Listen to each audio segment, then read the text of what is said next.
So the alarm goes off, and our day as marketers begin, right?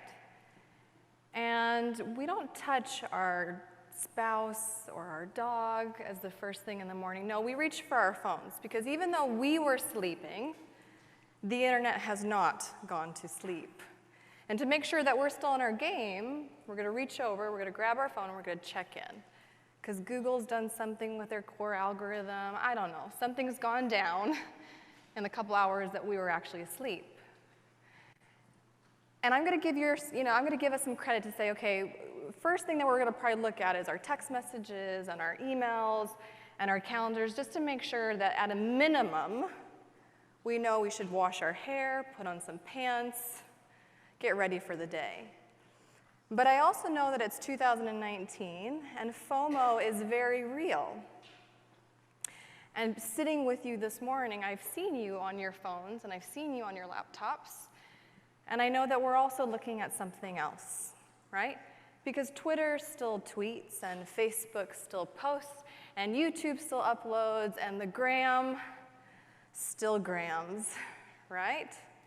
So in addition to just checking on what we have before us in the day, we're also going to be checking with the faces that we are connected with and that we follow. And in this marketing community, we're kind of tight-knit, right? So we're probably seeing similar faces, right? We're watching our girl Brittany from Moz crush it on another stage somewhere fabulous in the world, talking about machine learning.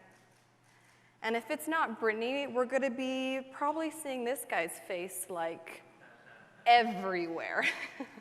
You name the social platform, anything digital, him, his team, he's there, right? Stop whining, start hustling, get it, explicit, swear word, the Gary V fashion. And if it's not Gary, it's going to be our girl Amy. Because look how happy she is to be building her email list. The pure joy that she feels when she sees another subscriber subscribe to her newsletter. I want to feel this joy. And last, but certainly not least, we're looking at our guy Rand and his Twitter account, which is like unboxing a mystery box in the best way possible, because you're never really sure what you're going to get, but that is the genius of Rand, right? So we start our day with the best intentions to get that much closer to our goal.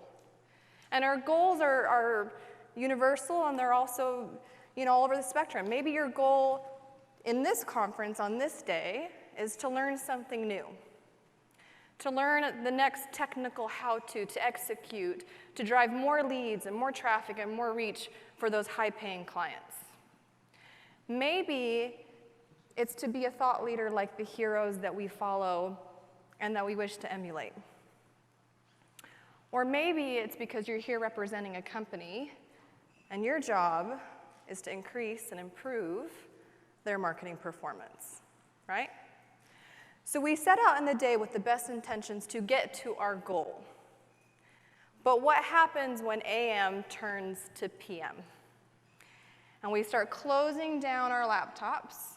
We start walking away from our computers and our desk, and we start taking stock of where we are in relation to those goals and those intentions that we had set for ourselves at the very start of the day.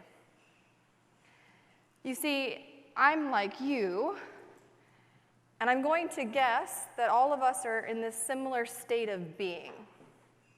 When we take stock of where we are and where we want to go and what we want to be, we are equal parts ambition and equal parts frustrated all the time. In the most loving way, we are all ambitiously frustrated. And so are our customers, our clients, our buyers, our followers, our communities. We are all ambitiously frustrated. We have goals for ourselves, for our communities, for our companies, for our organizations that we are here to represent, and we are not there yet. This is why we're here to learn. And what if I told you that the single thing that you can do to no longer be ambitiously frustrated all the time is to quit trying to be a hero and to start being a guide? Quit trying to be a hero and start being a guide. Let's take Rand, for example, because we just talked about him. Whether he did it intentionally or not is the perfect example of a hero and a guide perfectly casted playing their roles. You see, because before Moz ever sold anything to anyone, they gave. They were generous. They helped others be successful on search, right? Through the blogs and the beginner's guides to SEO, and then of course our beloved Whiteboard Friday videos. And you all have this book in front of you, and it has tons of information and tons of counsel that you can learn. But what I love when I read Lost and Founder was I got to learn the story of how Rand didn't become a hero, as maybe we think of him as, a wizard, the godfather of SEO, and all the titles that we tack onto him. No, I got to read the story of how Rand became a guide. How he guided me personally, you personally probably, to your search success, and he guided this industry's collective success. He didn't seek out to be a hero, he sought out, like again, whether he meant to or not, as a guide and helping us become better because he had done it himself. He knew the pain, right? The hardships, the frustration of trying something new and it not working, and also the opposite of that, having success. He had so much success in doing this that other people tried to and do, right? Copy him. How many times have we seen other people in front of a whiteboard? You know what I'm talking about. But it wasn't the cleverness of the whiteboard that worked. And it certainly wasn't the production value of those first Whiteboard Friday videos. Grabbing this screenshot was so much fun, okay? It wasn't that. It wasn't the cleverness of the medium. It was the fact that Rand was a guide. And we felt his sincerity, and he helped us. He took hard things and made them simpler, easier to understand so that we could be successful. And a great guide, the definition of a great guide, is equal parts authority and equal parts empathy. They have the authority to complement our ambitions in getting us closer to our goals, but they also have the empathy to combat our frustrations because they've been there before. Yes, I care that you have done something 1,000 times. Of course I care, that's important to know. But I will always care more if I know that you remember what it felt like to do it the first time and how hard it was. That's when I will connect, that's when I care. And it's a philosophical understanding that people will buy from you and they will say yes to you when they feel understood by you, not when they understand you. And that's a big difference because how often are we spinning our little hamster wheels in the marketing world to try to get people to understand who we are and the services that we offer and the products that we built and the softwares that you can buy? How much of our marketing is meant to be that for us to be understood and not for the person to feel understood in the process? Now, if you live on the East Coast, you're probably saying this verbally out loud. And if you live on the West Coast, you've said it to yourself internally. But we live in a generation where our people are basically saying, shut up and solve my problems.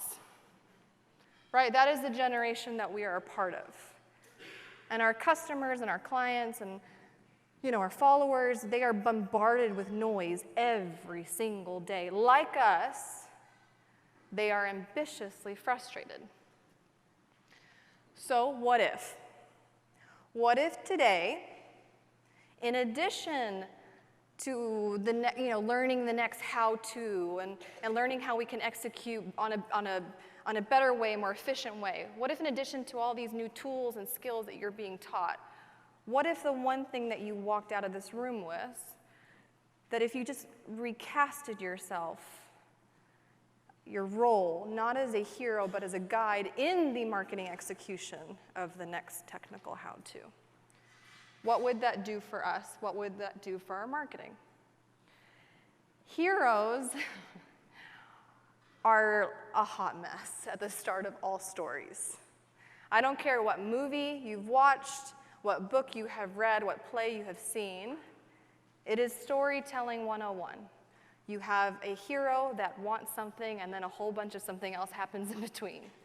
And they don't have all the answers. They are ambitiously frustrated in their pursuit of greatness and standing out and having a level of success. Right? Luke Skywalker, anybody Star Wars fans? Luke Skywalker wants to be a Jedi and does not know how, right?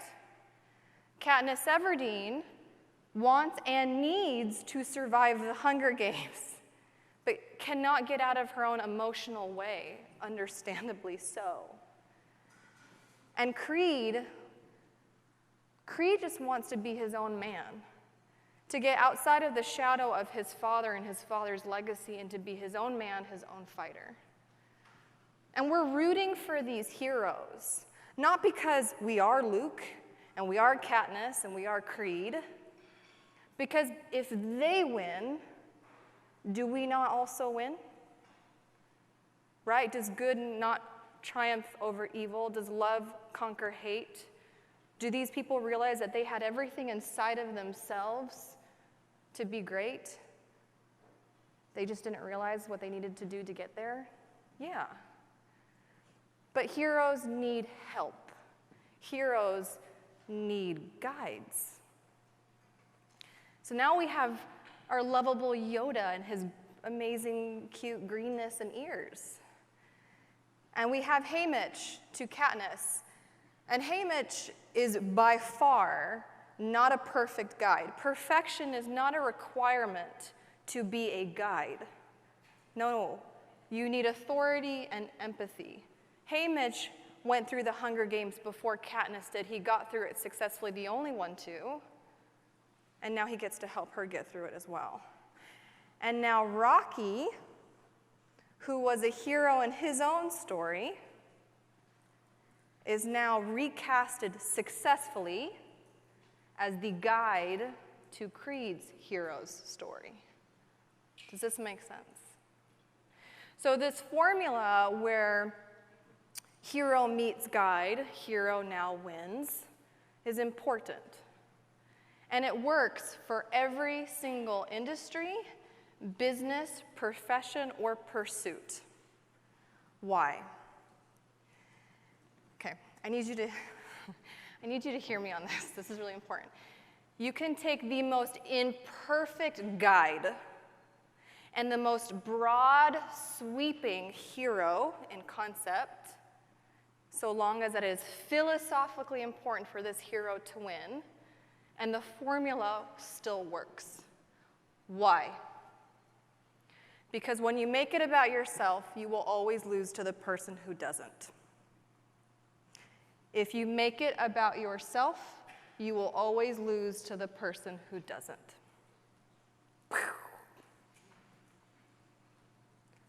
TV timeout real quick. As a person with the last name Romney, I clearly cannot speak on anything presidential, right? Cannot. But as a branding expert, there is no greater example of the hero and guide dynamic at arguably the highest stakes possible. And yet the formula works. Because the power is in the ability to lead others to their deserving success and not our own. So we as marketers need to become guides. And in doing so, we take our marketing to that next level, that level that you're all here to achieve, the level of connection now and in the future with your people, with the people that you wish to connect with and serve the most. And it starts with a voice, because if you serve one, you serve all. Warren Buffett, famously Warren Buffett, the guy's pretty rich, right? He's about $82.8 billion of worth, businessman, investor. And one of my favorite stories that I didn't know about him that I learned last year was from also a marketer named Ann Hanley. She shared the story of how Warren Buffett writes a letter. Every single year, he writes a letter to his shareholders. This letter, as you would imagine, is read and consumed and distributed by media outlets far and wide that exceed his shareholders. But Warren Buffett writes his letters with one person in mind, and that person is Doris. Cute Doris. Doris is a shareholder of Berkshire Hathaway. She's an intelligent woman. She doesn't know all the ins and outs of the industry, obviously, like Warren Buffett does, but she knows enough. And Doris is also Warren's sister. Now, when you write a letter to somebody you have an emotional connection to, when their success is equal or not greater than your own personal success, what happens? What happens when you visualize a real person when you are writing your blogs and you are drafting your social media content, and you're writing the words of your website and your landing pages? What happens when you focus on a Doris? Well, I don't know about you, but I take on a different tone and voice depending on the person that I'm speaking to. So when I'm talking to my 2-year-old and my 5-year-old, I have my mom voice. And when I'm talking to my husband, sometimes it's not that much different than my mom voice. And sometimes it is. And when I'm speaking to all of you, I have my speaker voice. I have my speaker uniform. And when I'm talking to my family that has known me my whole life, they call me Vero. And we have our own way. I'm still me in every single one of those examples, but do I not have different tone and voice to the people that I'm conversing with? Of course we do. But what happens when you do that in your marketing material? What happens when the voice changes? You dilute yourself, and you dilute the connection that is possible with your Doris and the Doris likes. A consistent brand voice helps you consistently connect. We have to find our person. They have to be real. We have to be emotionally connected. It's what works. Now, we live in a society where, again, it's not about you, right? It's about me. So we date our prospective customers and clients and followers. And we should probably start the conversation with, forget me, tell me about yourself. Who doesn't like to go on a date where, like, I just want to hear about you and your story. Like, oh, thank you, that's nice. And I think we all do a pretty good job. I know many of you do surveys, and you survey your current customers and clients, which is phenomenal. But I think too often we do this survey material from the perspective of what we want to gain and what we want to know. Which features and benefits are better that maybe my development team can crank out in a month? Right? Sometimes we ask questions that are driven by our CEO or our marketing department, or maybe it's just starts with what I want to know. But is it coming from the perspective of you guiding? There are certain questions that every guide should be asking when surveying their people. So for example, what do you want? So in this example, I help people with their personal brand. Why do you want a successful personal brand? What does a personal brand that works give you? What do you want? What is your aspiration? What is the transformation that you're seeking? Who or what is standing in your way? Right? What is holding you back the most from your fullest potential? What are the villains in concept or in actuality that you feel is standing in your way? Do you feel like you're worried about putting yourself out there and somebody's going to call you out? Maybe the imposter syndrome? What is it? How does that make you feel? Yes, I want to know externally what chaos it's creating for you, but I want to go deeper than the external manifestation of the villain. I want to know how it makes you feel. Inadequate? Not enough? What are the feelings that you're having? Overwhelmed? Why is it important that you succeed in this? What do you hope to get? What's at stake? What's the philosophical reason that you have a successful personal brand? Right? For Luke, good versus evil. For Katniss, good versus evil. For Creed, that you are worthy of your own light.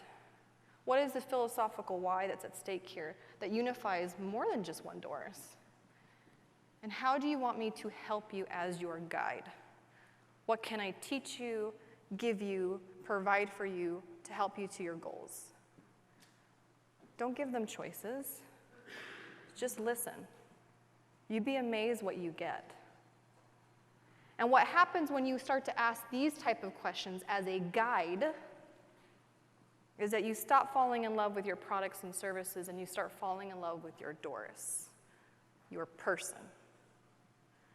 Because in a world of social media and Google and voice search and the direction in which we are going, where literally anyone can buy your product or hire you or opt in, aspirations always trump demographics. Knowing the aspirations of the person that you're seeking to serve will always trump what they look like on paper. And it's what unifies groups like ours, that unifies movements, is the aspiration of people that you are trying to help. Again, it's their story before our story. We've already seen the marketing funnel how many times today? Quite a bit, right? And we've dissected it, right? The top, it's brand awareness and interest, and so we're going to start producing content, the About Us content, the generic first-time offer content, maybe some intro video ads. And then we get further down the funnel when, okay, now they know that we're even a contender in the running, and so now we're going to start hitting them up with drip sequence ads and remarketing ads and testimonial ads. And then we get to the bottom, and then hopefully they buy from us, or if they were with us and they're no longer with us, we might do like win-back campaigns, right? We build content at every level of this funnel. But the entire funnel starts with us as the hero of the story. Your people are the protagonists of their life from the moment they wake up, not you. For that reason, I can take the exact same ad with the exact same word-for-word copy and the exact same offer, and the ad where the hero is them will always trump over the ad where the hero is me. And I've tested this a lot. So what if we took the funnel, and it wasn't from the perspective of us, it was the story of us with them? What if at the top, it was about the hero in need? And the first ad and the first exposure to your content, whether it be ad or blog or whatnot, was their desires, their frustrations, their limitations, their feelings, where all of a sudden they're starting to feel understood by somebody that they didn't even realize existed before this moment. And yet they really get me. How is that possible? And then what if the middle of the funnel was where you introduce yourself as a guide? When you say, hi, I know how you're feeling. Why? Because I've had the empathy and the authority. Because I actually have a plan and a process to get you through this to your goals. And on the other end of it, at the other side of this raging river of noise and distractions, is a community and belonging waiting for you. And if we decide to do this journey together, we have success together. And more importantly, we avoid failure together. And you get to have the transformation that you deserve. What if the funnel was the story of you and them, and not just you? Because true sales, real sales, authentic guiding sales, is getting people emotionally invested in something that can change their personal and professional lives. People hate sales. Yeah, but if you really felt like you could change somebody's life, you wouldn't hate what you did. Right? True sales is getting people emotionally invested in what can actually help them. And if you believe that in your core, it doesn't feel like sales. So let's tie it together. Right? We've kind of reworked the funnel. Our ads are going to start looking different. Our social media content will start looking different. We've recasted ourselves. Right? We still send these people somewhere. And usually that's a landing page and a home page. Right? And how often do our home pages look like this? This is my former website. I'm going to pick on myself, don't worry. How many times do you go to someone's website and it's all about them? When the About Us page is like forever long and it's 20 years here and 20 years in business and like when you go to somebody in a networking event and they tell you their whole life story and you're like, oh my gosh, like, right? When we go somewhere and it's all about them and how awesome you are, what if we changed that? What if the website wasn't about that? What if the landing page wasn't that type of copy and marketing message? What if it was about what you deserved? The marketing and branding that you deserved, because you get to increase your visibility, you get to connect and engage, and you get to crush your goals. This is about you. This isn't about me. And it's really important that you find somebody that can help you because there's a lot at stake here. Marketing is too freaking expensive not to work. And there's a part of you that understands that you're being held back by an unclarified message or brand, right? It's not fully developed. And I understand that. I'm your guide. I understand that. Why? Because it's not about the latest trends and tools and strategies, and it's not about that. It's about you. You are different. Everybody can use the same tools. Everybody can have implement similar strategies, but you are different. Your story is different. And there are people that have felt like you before and that no longer feel like that they are now on the other side of that noise, as evident by their transformational testimonials. And I've been doing this for a long time, and I'm grateful that other people mention us, but it's not about that. It's about taking you to where you want to go, and I have a plan to do it. I'm not just going to take you to this raging river and tell you, okay, all you need to be successful and to have what you want most is to cross it. No, a good guide is going to tell you, okay, put your foot here, grab that branch, touch this, and get you across. Likewise, we have to do the same thing. How does it work? What steps? Step 1, step 2, step 3. Numerous studies have shown that when you show somebody 3 to 4 steps, the anxiety and stress of where you can take them goes down. So why? Why? What comes after the steps? What happens when you go 1, 2, 3? You get to become the modern success story that you deserve. That's your aspiration. I will take you there. Do you see how we took the survey answers and applied it and made a story?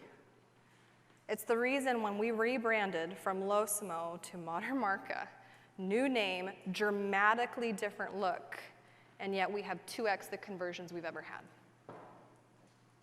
Right? Because it wasn't about us anymore, it was about you. And sometimes in search marketing, we sell them what they want, but we give them what they need. Anybody in marketing knows what I'm saying. We sell them what they want and what they come to us for, but because we are good guides, we give them what they need to. And every single person in this room, whether you represent a company, an organization, or you're here because you have a personal aspiration to be a thought leader and to stand out like the people that you follow, you have everything inside of you right now to be the guide that you're meant to be. You do. As long as you remember that people connect with people. And people do business with people. So stop trying to be the hero of it and start trying to be you in guiding. Thank you very much.